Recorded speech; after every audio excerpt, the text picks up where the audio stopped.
แล้วห้องให้ออกมา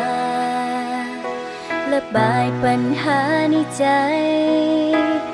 ล้างความเจ็บข้างในให้ไหลลงสู่พื้นดินยังมีอีกคนที่เจ็บกว่าเวลาที่เจ้าทุกข์ใจและจะขอยิ้มให้กำลังใจอยู่เคียงข้างกันอย่างนี้เสมอ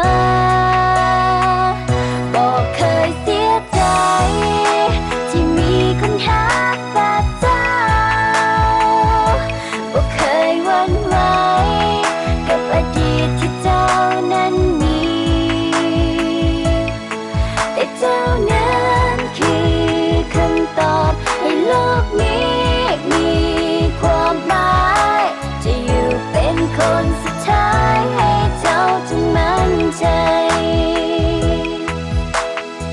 ขอเพียงจะสัญญาจะหากันว่ามีวันจันทร์จะอยู่นำกันแบบนี้ขอคิดสัญญาไม่เป็นคนนี้อย่าได้คิดจะนอกใจจะบอกว่าหาเจ้าคนนี้ตลอดไป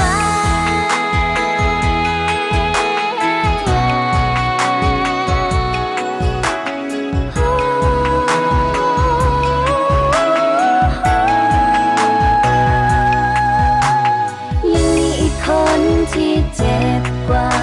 เวลาที่เจ้าทุกข์ใจและจะขอยิ้มให้กำลังใจอยู่เคียงข้างกันอย่างนี้เสมอ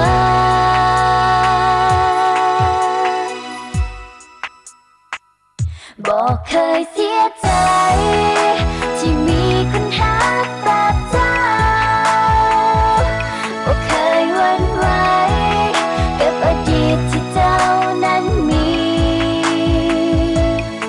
แต่เจ้านั้นคือ